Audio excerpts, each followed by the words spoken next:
Eita, o povo entrando. Boa noite, boa noite, boa noite.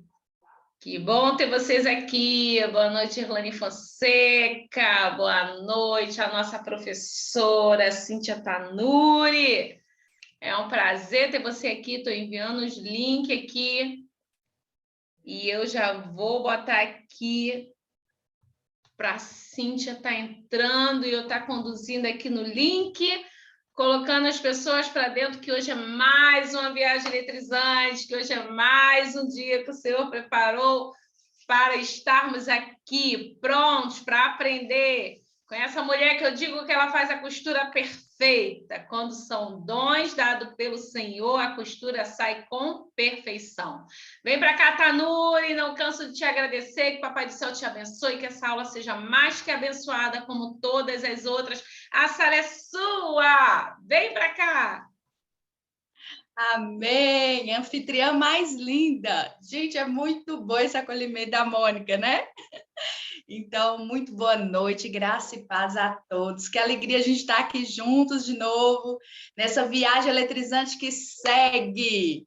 Muita coisa para a gente ver hoje. Hoje está eletrizante. Nós vamos tentar matar aí 2 capítulos de uma vez hoje. Estou doida para chegar, gente, no capítulo 12, né, que é a segunda parte de Gênesis. Eu não sei se vocês se lembram, lá no iniciozinho, quando eu fui explicar sobre o livro de Gênesis, eu falei que do capítulo 1 até o 11, a gente podia dividir Gênesis, e do 12 em diante, muita coisa vai acontecer aqui. É história demais para a gente ver. Mas então vamos lá, né? Dar uma recapitulada naquilo que a gente viu na última aula. Então, na última aula, a gente pegou aí o capítulo 9, Noé descendo da arca. A primeira coisa que ele fez, ergueu aquele altar ao Senhor, né? Foi um ato de adoração, de rendição, de reconhecer a grandeza, a fidelidade desse Deus, né? A provisão do Senhor na vida dele, da sua família, o grande livramento, mas principalmente reconhecer a primazia de Deus, que todas as coisas, em primeiro lugar, ele tem que estar no centro, ele é o primeiro lugar, a oferta dele naquela hora, aquele culto, né, que ele celebrou a Deus ali com a sua família, era essa primazia, entrega, a primeira coisa que ele fez junto com a família dele. E a gente viu aí também, vamos lembrar, que Deus deu algumas ordenanças ali, novamente, algumas orientações para Noé e sua família, bem parecidas também com aquilo que ele já tinha falado lá com Adão e Eva, né? Do que ele tinha entregue a Adão diretamente, que Adão compartilhou com Eva, mas ele acrescentou algumas coisas aqui. Vimos também a bondade, a misericórdia do amor de Deus, com essa aliança com Noé e toda a terra, através do arco-íris. Tenho certeza que ninguém mais que não sabia disso não vai mais olhar para o céu depois de uma chuva, quando aquele arco lindo de cores cruzar o céu e não vai se lembrar que é uma aliança do Deus Criador comigo e com você. Certeza, né, Mônica? Que esse aí ficou marcado na nossa vida. E agora nós vamos ver uma segunda parte, né, do mesmo capítulo 9, nós vamos tentar finalizar aqui hoje essa segunda parte, que está do versículo 20 até o versículo 29. Então, coloca aí como segunda parte, do versículo 20 ao versículo 29. E aqui eu já tenho muitas perguntas para responder, porque tem polêmica aqui nesse negócio. Então, vamos começar. Bom, a narrativa aqui, eu vou estar fazendo aqui, né? Vou estar dando um resumo aqui da narrativa do versículo 20 até o 29, mas depois você leia cuidadosamente, versículo por versículo, tá bom? Vai contar, então, algo que aconteceu ali, depois de algum tempo, claro, né? Passado aqui, parece como a leitura é contínua aqui, parece que aconteceu tudo ou no mesmo dia ou em sequência. Não, passou-se um bom tempo, né? Os filhos de Noé já tinham filhos, muita coisa já devia ter acontecido ali com aquela família, principalmente porque eles já tinham se multiplicado, né? Já tinham filhos, gerados filhos, os filhos dos filhos. Os netos de Noé já estão presentes aqui nesse cenário. Noé, então, planta uma vinha. Lembra que o texto nos diz que Noé ele era o quê? Agricultor. Deus chamou ele para ser ali, né? Construtor da arca. Deus deu a planta, ensinou tudo. Mas Noé, ele era agricultor. Essa era a profissão de Noé. Então, aqui nesse capítulo, no versículo 20, a gente vai ter essa informação, que Noé, ele era um agricultor. Então, ele plantou uma vinha. E diz aqui o texto que ele embriagou, né, com o vinho na colheita e do fruto da vinha, da uva. Ele fez o vinho e se embriagou. E ele, então, dentro da tenda dele, lá, eles moravam em tendas, né? Não tinha ainda aquela casa fixa, eles eram nômades ainda, né? Nós vamos ver isso, como que eles vão saindo e se espalhando pela terra. Mas então, na tenda dele, ali dentro, por conta da embriaguez do vinho, Noé fica nu. E o que acontece é que um dos filhos dele, o filho caçula, né, o Cã, alguém me perguntou, é Cã ou Cão? As duas traduções estão corretas, as duas maneiras de dizer estão corretas, tá bom, gente? Então, Cã entra dentro da tenda, é a narrativa do texto. Ele vê o pai daquela forma. Em seguida, vai dizer que ele sai lá fora e ele vai contar aos seus irmãos isso. Os irmãos vão entrar depois na tenda, né? Sem Jafé, vão entrar lá dentro e vão cobrir o pai. E eles vão fazer isso de uma maneira muito cuidadosa. Diz que eles entram e tentam não olhar a nudez do pai, vão andando de costas, viram o rosto, né? E cobrem o pai. E no outro dia, o bafafá está armado. Noé, então, depois que acorda da sua embriaguez, ele fica sabendo o que tinha acontecido e ele, então, lança uma maldição. Ele vai, então, dizer algo muito duro para Cã, mas, na verdade, ele se dirige a Canaã. Então, vamos ler aqui só o versículo para a gente poder entender até aqui onde eu falei, tá bom? Então, vamos lá. No verso 25. Eu vou ler para vocês, acompanhe aí. E disse: Maldito seja Canaã, seja servo dos servos a seus irmãos. Ele então lança uma maldição. Ele diz: Maldito seja Canaã. E ele se torne servo dos servos dos seus irmãos. Então vamos entender isso aqui? Porque é muita coisa e a gente precisa entender com cuidado isso aqui. Primeira coisa, quem é Canaã? Na onde que aparece Canaã aqui? Então, se você virar a página lá no capítulo 10, que vai estar lá falando da genealogia dos filhos de Noé, no versículo 6, vai estar falando dos filhos de Cã. E Canaã entra lá como sendo o filho mais novo, caçula de Cã. Então, tem lá o nome dos filhos de Cã. Você pode anotar aí, capítulo 10, versículo 6. E o filho mais novo, chamado Canaã. Então, eu tenho perguntas aqui para responder. Peraí, Cíntia. Mas não foi Noé que pisou na bola? Embriagou, né? Como dizem aqui, não sei como é que diz aí na sua terra, que encheu a cara. Noé encheu a cara, deu vexame, ficou nula na tenda. Por que essa reação dele quando ele acorda da embriaguez, ao ponto dele amaldiçoar, então, quem? O neto, que nem aparece aqui no relato na hora do texto. Por que isso? Vamos tentar, então, explicar? Como eu disse a vocês, tem pontos na Bíblia que não há uma clareza absoluta, não há respostas absolutas. Há muita investigação a respeito, há muita suposição, mas não há uma linha de definição que você possa dizer, é isso. Nós não podemos acrescentar nada na Bíblia. O que nós temos, o relato, é esse que está aqui. A partir desse relato é que nós vamos, então, tentar trazer um entendimento para o que é que está acontecendo devido ao contexto e à cultura da época, ok? Então, vamos lá. Primeira coisa que me perguntaram. Então, não é pecado o que Noé fez? Por que, né, que o texto não fala de nenhuma punição para Noé Ele embriagou e tudo bem, mas houve uma punição ou uma maldição ali direcionada ao filho dele ou ao neto? Então, como assim?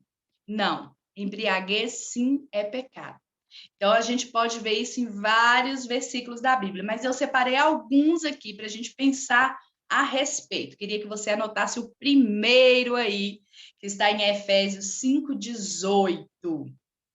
Efésios 5:18. Depois você confere lá, mas ele vai dizer assim, ó: não vos embriagueis com vinho, onde há contendas, dissoluções, mas enchei-vos do Espírito Santo de Deus. Então, Paulo falando aos Efésios, ele diz, ele está orientando o povo, não vos embriagueis. Não, isso não é para o povo de Deus. Isso não é bom, isso não é lícito, né? Não vos embriagueis, mas enchei-vos do Espírito Santo de Deus. Um outro texto onde isso fica mais claro ainda, anotem, por favor, está em Gálatas 5:21. Gálatas 5:21. Vou ler para vocês. É Paulo novamente, né? Ele que está escrevendo essa carta. E ele vai fazer uma lista de alguns pecados. Então, o que é pecado a gente não pode chamar de mau hábito. Não é um mau hábito, é pecado. A gente precisa entender isso. Porque muitas vezes a gente fala assim, ela é fofoqueira, que hábito horrível. Não, é pecado. A gente tem que dar nome certo ao que é, de fato.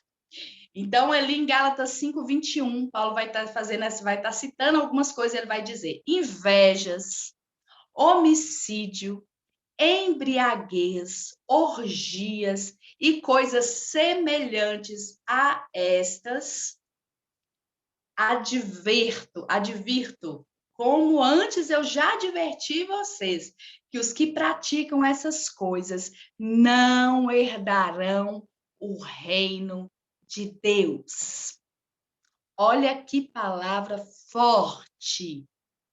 Porque esta palavra, ela está condicionada a herdar, a estar, a pertencer ao reino de Deus.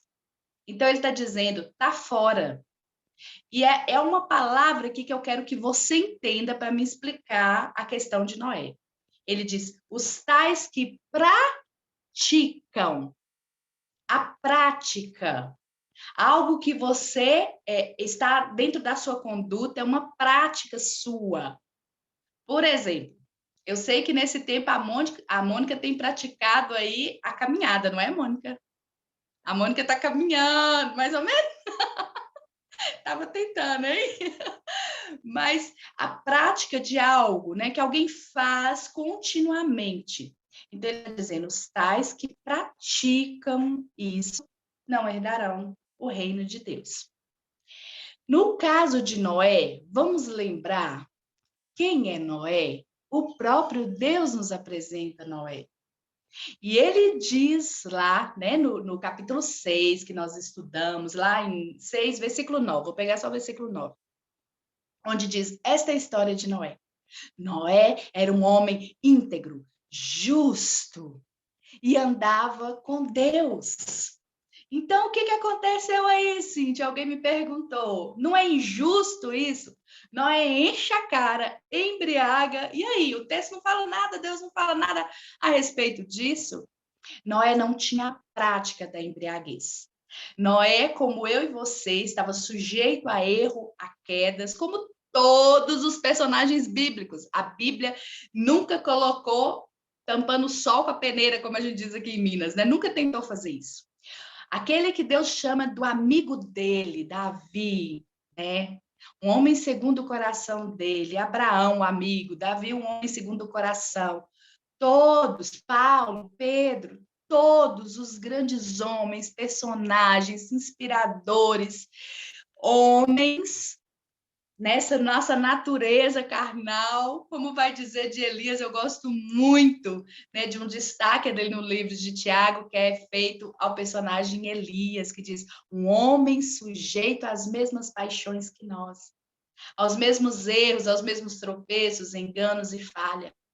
Então, desde o Éden, a partir ali da desobediência de Adão, quando entra o pecado, a nossa natureza é essa.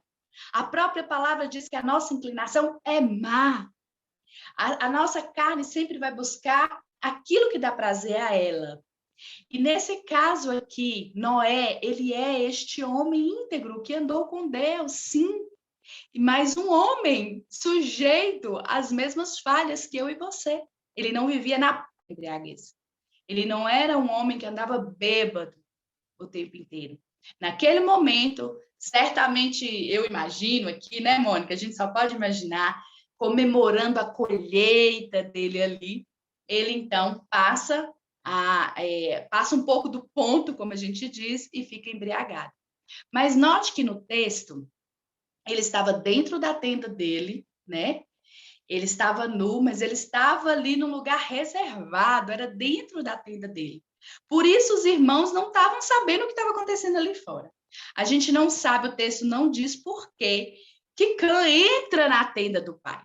Mas o que está escrito aqui é que ele entrou, ele viu e ele foi falar com os irmãos. Então, o que os historiadores, estudiosos dizem a respeito disso? Que a maneira como ele falou foi desonrosa, de zombaria, né? Ele expôs o pecado, a vergonha do pai ali. E ele sai lá fora, e como ele contou, apesar de que não está descrito aqui no texto, é o que vai fazer toda a diferença. Há outras linhas de interpretação, Cíntia? Sim. Quem me perguntou aí, eu vou estar respondendo. Porque é dito por aí, algumas pessoas, que houve, então, uma lascívia da parte do filho, quando ele contempla a nudez do pai. Há um desejo ali, ou ele sugere alguma coisa para os irmãos, né? Cometer um ato abominável com o pai. Então, essas coisas são ditas por aí. Não, o texto não nos dá, né, nenhuma informação, nem na tradução do hebraico, como alguns dizem, é forçar uma coisa que o texto não está dizendo. Mas tem uma linha de pessoas que acredita que foi por isso que Noé, então, ficou de tal forma indignado que ele lança essa maldição. Mas vamos entender um pouquinho aqui do que a gente está falando, no tempo que a gente está falando, no contexto e na cultura. Um patriarca de família, até hoje a palavra ela é imutável, os princípios de honra são imutáveis, princípios são imutáveis. Pode passar o tempo que for, seja aqui em Minas, aí no Rio, no século XVIII, no século XXI, não importa. Princípio é princípio. E existe algo aqui que está incluído nessa palavra, que a gente pode ler nas entrelinhas a respeito do princípio da honra. Então, vamos ver aí o que a palavra nos diz muito sobre essa questão do princípio da honra, né? Lá em Efésios, quero que vocês anotem aí também, em Efésios 6:1, vai estar escrito lá, né? Vós, filhos, sede obedientes aos vossos pais, né? Honrando sempre, porque esse é o primeiro mandamento acompanhado de promessa. E esse texto em Efésios está se referindo a outro texto que está em Êxodo 20:12, ali na lista dos mandamentos, aquele que Deus entrega a Moisés. É Moisés quem está escrevendo esse texto aqui, relatando essa história de Noé. E é o mesmo Moisés que recebeu os 10 mandamentos ali das mãos do Senhor. E lá, entre esses mandamentos, está escrito aos filhos: honra teu pai e tua mãe, para que vivas muitos anos sobre a terra e para que tudo que fizer prospere, né? Te vá bem. Então, é um mandamento, é um princípio, a honra, a autoridade do pai, daqueles que vieram antes. E nesse contexto, então, o patriarca, ele era como uma representação do próprio Deus. Então, aquele filho desonra o pai, ao invés de ter feito, talvez, né, a intenção, porque Deus, ele sonda a intenção do coração. Então, talvez já havia uma maldade ali, já era alguém, né, que estava, o texto não fala, mas talvez ele já tinha um comportamento que demonstrava essa desonra para o pai. E aqui, então, é batido o martelo. Porque naquele momento, ao invés dele se compadecer, ter misericórdia do pai, né? Cobrir o pai em amor, em carinho, em respeito, honrando, não precisava nem sair e comentar com os irmãos, né? A conduta, o que ele viu ali, mas ele faz justamente o oposto. Ele vai lá, ele expõe, e o entendimento do texto é que é com desonra, com deboche. Então, isto, quando Noé sai, ele é como se aquele filho tirasse a credibilidade da honra desse pai íntegro e justo. Ele então lança essa maldição. Por que em Canaã? A segunda pergunta. Bom, muitos historiadores dizem que talvez foi o próprio Canaã que viu o neto e foi falar com o pai. Outros dizem que é porque, como era o filho mais novo e já havia uma bênção de Deus selada sobre os filhos, Noé então não poderia amaldiçoar o filho, então ele lança sobre a posteridade do filho essa maldição. Certo é que nós não temos a informação precisa disso, mas naquele momento, então, Noé lança essas palavras sobre o neto Canaã. E a gente vai ver que tempos depois, justamente na época que Moisés está escrevendo isto aqui, eles estavam diante da última terra a ser conquistada. Que terra que era? Contra que povo eles iam lutar? Os cananeus, que descendiam de Canaã. E lá na frente a gente vai ver que realmente o povo de Deus, então, toma posse daquela terra, e os cananeus, sim, durante um período, um tempo, passam a servir, né, o povo de Deus ali. Muitas outras coisas também é dita a respeito disso. Daí vem um grande preconceito racial, porque muitas pessoas vão dizer, então, que esses descendentes de Cã e a partir de Canaã seriam os africanos, seriam os negros, e por isso essa cultura de escravidão. A Bíblia não diz nada sobre isso. Aquele povo vivia ali no Oriente Médio, eles não eram, né, negros, então as pessoas vão forçando o texto para justificar uma coisa ou outra, mas não temos como falar absolutamente nada sobre isso. Inclusive, eu acho que isso aí é algo que traz muita confusão, porque não tem nada a ver uma coisa com a outra. E a gente sabe que a palavra de Deus nos diz que ele não faz acepção de pessoas, e nem Deus se agrada disso. Bom, o que acontece aqui depois? Ele abençoa os outros filhos, e a gente vai ver que estes filhos, então, né, que já tinham filhos, no capítulo 10, continuam, então, a multiplicar aí, vai passando toda essa descendência, essa genealogia dos filhos, aqui a partir do capítulo 10. A gente vai vendo, falando sobre isso. Essa questão de Noé, da embriaguez, como eu falei, né? O pecado da embriaguez, ele sim é real, não deve ser uma prática nossa, nem de ninguém, né? Os textos bíblicos são muitos. Eu queria que vocês anotassem só alguns aí para depois vocês conferirem, né? Já deixei esses, mas tem um aqui em Abacuque 2,15, que fala, além do pecado não só de embriagar, eu anotei esse especificamente, porque diz que aquele que leva alguém a se embriagar, para aproveitar dessa pessoa, né? O texto chega a dizer assim, para aproveitar, ver a nudez dessa pessoa, né? Fazer algo ilícito com essa pessoa, ele também está em pecado. Outro texto, Provérbios 20, versículo 1, fala que o vinho ele é zombador, a bebida fermentada provoca brigas, né? E que o sábio não deve se deixar dominar. Então, são vários textos que falam sobre a embriaguez aí. Eu espero ter respondido a pessoa que me perguntou. Outra pergunta, faltou uma aqui. Peraí, mas quer dizer que na época de Jesus, aquele vinho que ele tomou, o vinho que ele multiplicou lá na festa do casamento, esse vinho não tinha álcool? Olha, existem algumas palavras em hebraico e em grego para traduzir, né, uma palavra mosto, que seria aquele suco de uva natural, puro. E existe uma outra para bebida fermentada, que então pode levar a embriaguez. Então, não dá para a gente poder dizer que não tinha álcool, porque tinha, gente. Muita gente tenta negar isso, Não tem como. A verdade é essa. Então, por que que fala embriaguez?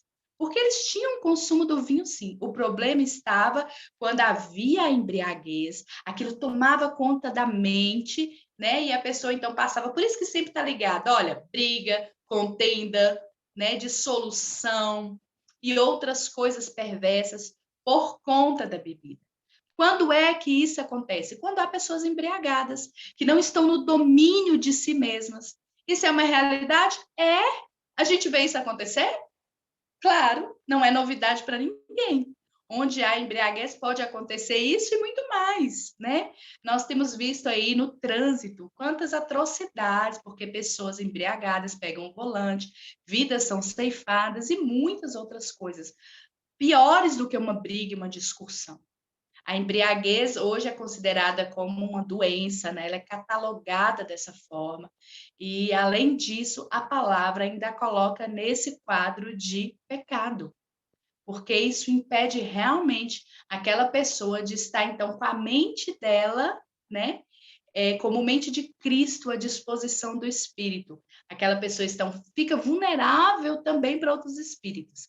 A gente sabe que é uma porta de entrada para coisas terríveis, sem falar em tantas famílias destruídas, em tantos lares destruídos por causa disso. Então, espero ter respondido aí essas perguntas. Vamos lá agora para o capítulo 10. Por que que essa genealogia aqui também é importante para a gente? Porque ela vai abrir caminho para a gente entender, são algumas pistas que a gente vai encontrar aqui para a gente entender o capítulo 11. Então, eu queria que você marcasse aí o verso 8 do capítulo 10, o verso 25, marca aí, e o 31. Vou ler o verso 8 aqui, o primeiro, tá bom? Que vai dizer, ó. Cuxi gerou a Nirode, o qual começou a ser poderoso na terra. Vou ler o 9 para a gente entender. Foi valente caçador diante do Senhor. Daí disse ele, né, o Nirode, poderoso caçador diante do Senhor. Versículo 10. O princípio do seu reino foi Babel. Até aqui. Por que que essa pista é importante para a gente? Porque a gente vai ver agora a grande confusão, confusão mesmo, literalmente, porque Babel significa confusão. Dessa torre de Babel, quem nunca ouviu falar? Teve até novela com esse nome, hein? Confusão. Babel significa confusão. Então, está dizendo aqui que um dos filhos, né, é de Cã, ele é da descendência de Cã, inclusive, né? Teve um filho que gerou o Nirote aí, que era um caçador poderoso, ele se tornou grande, conhecido diante do Senhor. Olha só, ele tinha a bênção de Deus, era alguém que estava prosperando, mas o princípio dele foi Babel, essa confusão. Então, daí a gente, olha a pista, daí a gente pode entender que talvez ele foi o primeiro idealizador desta ideia, dessa torre, que foi chamada depois de Babel, porque o Senhor os confundiu ali. Então, essa é a primeira pista, segura ela aí. A segunda, está lá no verso 25, que eu pedi para você marcar, diz assim, a Herbe nasceram 2 filhos. Um teve por nome Peleg. Lembra que a gente já falou que os nomes na Bíblia têm significado, tem uma história por trás, né? Por isso que Deus muda o nome das pessoas. Lembra? Deus mudou o nome de Abraão, de Sara. Então, por quê? O nome nessa cultura sempre traz uma identidade, traz uma história por trás, né? Me fugiu aqui o nome aqui agora que eu queria falar com vocês. Puxa, é o nome de um personagem. Ai, fugiu da minha mente. Mas ele quer dizer porque nasceu em dores. Olha que triste, né? Muitas dores eu tive. Quem lembrar do nome aí do personagem, me conta aqui. Digita aí. Eu esqueci o nome dele aqui agora. E Deus muda a sorte desse homem, né? Ele sabia que ele carregava ali, olha, um estigma pesado, né? Eu trouxe dores a esse mundo, mas Deus muda a sorte desse homem. Quando eu lembrar, eu coloco lá no grupo, tá bom, gente? Deus muda a sorte dele. Jabes! Amaí! Valeu, Amaí! Jabes, é horrível quando a gente esquece o nome, tá na ponta da língua e não sai, né? Valeu, Avaí. Jabes, né? Jabes faz uma oração poderosa. Gente, Jabes só aparece uma vez na Bíblia. É rápido a aparição de Jabes ali, né? O contexto, mas é poderosa. Porque Jabes, esse nome já traz esse estigma, né? De dor, de tragédia. Mas ele faz uma oração, ele pede a Deus uma bênção, e ele pede tão específico. Deus atende ele, abençoa ele se torna um homem muito próspero, muito abençoado. Deus alarga as fronteiras dele, de influência, de poder, e daí a pouco segue o capítulo e continua a história. Abre-se um parênteses no meio da história só para contar isso. Eu lembrei disso aqui agora, não estava no roteiro, tá, gente? Mas é porque para dizer o quanto um nome era importante. E nesse versículo aqui, o nome Peleg, ele quer dizer quando há uma divisão na terra. Então, o texto vai continuar dizendo, porque nos seus dias repartiu a terra. Olha a segunda pista. Estava algo ali inteiro e ali é repartido. Por isso, essa criança leva esse nome, porque ele nasceu justamente nesse contexto. Então, aqui Moisés já está dando uma pista para a gente do que aconteceu aqui, que a gente vai ver no capítulo 11, dessa divisão na terra, porque Deus, ele mesmo orquestra isso, ele mesmo faz isso, ele traz essa divisão. E o verso 31, né, que vai nos dar mais clareza, está aqui. São estes os filhos de Sem, agora já falando de Sem, né, o primogênito, o que foi muito abençoado ali por Noé, ele e Jafé. Segundo, aí vai falar, né? São estes os filhos de Sem, segundo as suas famílias, segundo as suas línguas, segundo as suas terras, segundo as suas nações. Então, está deixando claro aqui agora que não havia mais uma língua só.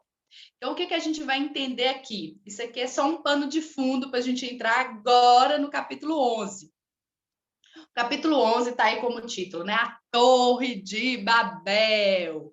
E aí, então, havia de Adão até Noé, a gente vai entender isso por causa do texto, uma só língua. Todos falavam uma única língua. Que língua é essa, Cíntia? Não sei. Não está escrito. Era uma única língua, a gente não sabe, mas, né, culturalmente, a mais antiga, o aramaico, o hebraico, e depois vieram outras. Possivelmente, né, dá para a gente deduzir isso aí, mas nós não podemos afirmar, ok? Muito bem. A partir daí, entra agora essa história toda do capítulo 11, a Torre de Babel. Então, vamos tentar falar aqui rapidamente a respeito dessa história, tá bom? O que estava acontecendo ali? Já no versículo 1, né, nós vamos dizer aqui. Ora, em toda a terra havia apenas uma linguagem. Nós estamos no capítulo 11. Nós hoje vamos conseguir encerrar aqui essa primeira parte de Gênesis até o capítulo 11. Havia apenas uma linguagem e uma só maneira de falar. Então, não tinha outro idioma, era um só.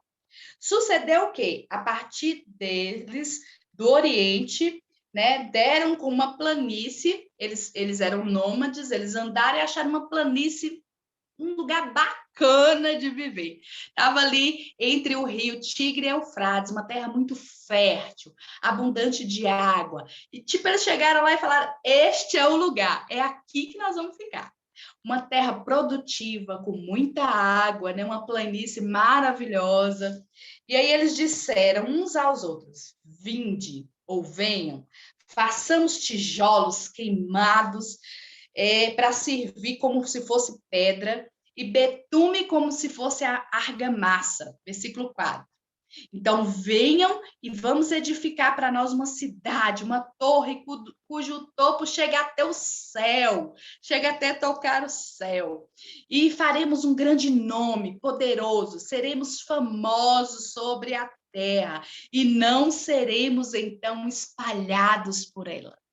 Olha que ideia genial que eles tiveram. Vamos fazer uma torre, uma cidade forte, uma fortaleza, né? Eles já estavam ali bem avançados, né? Eles vão fazer tijolos, não só a argila ali seca, nós vamos queimar, vai ficar como pedra, vai ficar forte, né? O betume, que é aquele, como se fosse o asfalto, né? Vai servir de argamassa ali, vai colar tudo, vai ficar bacana demais. E nós vamos fazer bem alto até tocar o céu. A gente vai ser grande, forte, poderoso, famoso. E ninguém vai nos espalhar por sobre a face da terra. É aí que está o problema. Cíntia, mas por que Deus se incomodou com isso? Lembram lá no capítulo 9, logo depois que Noé desce da arca, Deus repete para Noé o que ele falou com Adão. Agora cresçam, multipliquem e encham a terra. Qual era o plano de Deus original? Este ele deu a Adão. Eu quero essa terra cheia de vida. Toda essa beleza que eu fiz, tudo isso é para vocês. Encham essa terra, cubram essa terra com vida. É tudo de vocês. Multipliquem-se. E a palavra designada ali é a bênção. Eu os abençoo com fertilidade. Essa era a bênção do Senhor, a bênção da multiplicação. Então Deus diz: vai, faça isso. E o que acontece ali? Aqui, de novo, eles estão, então, dizendo: nós vamos fazer o que nós queremos. E nós não vamos nos espalhar. Olha o final do versículo 4, gente. E não, então, ninguém vai nos espalhar da terra. Ninguém vai poder nos tocar. Vamos ser fortes demais aqui. Vamos ficar aqui. Tá bom demais aqui. Aqui estamos falando de todas as famílias dos 3 filhos de Noé, tudo que já havia multiplicado, casado, e já era muita gente aqui. E eles estavam dizendo: seremos só nós. É só a gente, é só essa panelinha aqui. Mas Deus, o plano do Senhor não era esse. E graças a Deus por isso, porque chega então em nós, é brasileira, é francesa, é japonesa, é espalhar sobre toda a terra. E é interessante que aí a gente vai ver, né? O que Deus vai dizer, então, sobre isso. Então, lá no capítulo, no versículo, no 10, no 25, né? Vamos ler aí o 25. Cadê? Não, desculpa, no 11, né, gente? Eu já passei aqui, atrapalhei aqui o negócio. Onde é que está o versículo 31? Deixa eu ver se é o 31.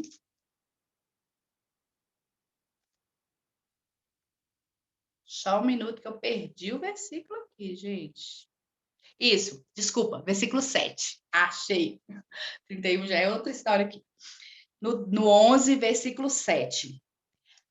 Então, Deus passa, né? Aqui é aquela linguagem de novo, né? Que eu já expliquei para vocês, que é uma linguagem para facilitar o nosso entendimento. E Deus diz que Deus desce, então. E aí ele fala: vinde, no 7, né? Desçamos e confundimos ali a linguagem deles, para que não entendam um ao outro. É tão interessante que, olha para você ver a contradição aqui, né? Eles estavam dizendo: vamos fazer uma torre bem alta, até tocar o céu. E tudo que para o homem é grande, é poderoso, é famoso, não passa de poeira, não passa de fumaça, diante da grandeza, do poder, do controle absoluto do nosso Deus. Então, Moisés usa uma linguagem aqui até de deboche, né? Porque ele vai dizer: mas Deus vem, não dava nem para ver aquela torre que eles estavam construindo, e Deus diz: vamos descer lá? É Deus que vem, é Deus que mostra. Quanto tempo, Mônica? 1 minuto? Ai, meu Deus, voa demais. Pensei que hoje ia dar para a gente fechar o capítulo 11, mas não vai dar. Vamos ter que ver esse final da história aí, dessa confusão, na próxima quarta-feira. Obrigada por estar comigo aqui.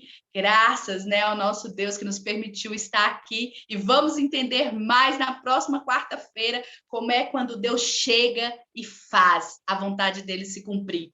E essa vontade é sempre boa, perfeita e agradável. Muito obrigada pela companhia de vocês até aqui. Até quarta. Deus abençoe. Um beijo.